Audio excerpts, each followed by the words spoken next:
വിനോദസഞ്ചാരം കൊണ്ട് ലോകശ്രദ്ധ നേടിയ ഇടുക്കി വാഗമണ്ണിൽ ബസ് സ്റ്റാൻഡ് നിർമ്മിക്കാൻ പ്രാഥമിക നടപടികൾക്ക് തുടക്കമായി. ആദ്യഘട്ടത്തിൽ നിർദ്ദിഷ്ട സ്ഥലം പഞ്ചായത്തിന് റവന്യൂ വകുപ്പ് പാട്ടക്കരാർ വ്യവസ്ഥയിൽ കൈമാറി.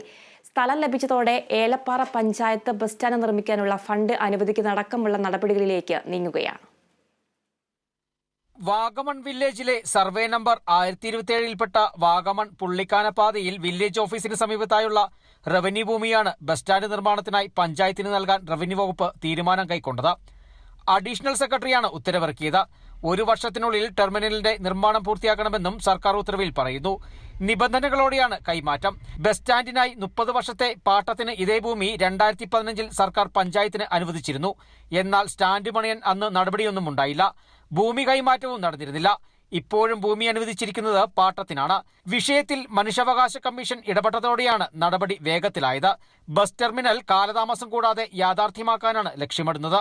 ഏലപ്പാറ പഞ്ചായത്തിന് വാഗമണ്ണിൽ ബസ് സ്റ്റാൻഡ് നിർമ്മിക്കുന്നതിന് വേണ്ടിയിട്ട് ഏകദേശം 21-22 സെന്റ് സ്ഥലം കേരള സർക്കാരിൻ്റെ നിർദ്ദേശപ്രകാരം പാട്ടത്തിന് തന്നിട്ടുണ്ട്.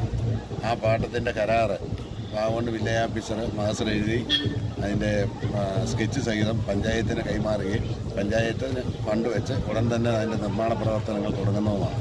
വാഗമണ്ണിൽ ബസ് സ്റ്റാൻഡും പൊതുശൌചാലയം ഇല്ലാത്തത് സംബന്ധിച്ച് പലവട്ടം മാധ്യമവാർത്തയായിരുന്നു. വാഗമൺ ലോകപ്രശസ്തമാണ്.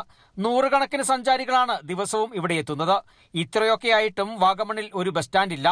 ഇത് നാളുകളായുള്ള വലിയ പ്രതിസന്ധിയാണ്.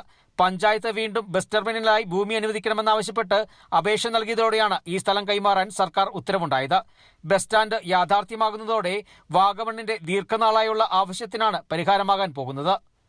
Kerala vision news, Idukki.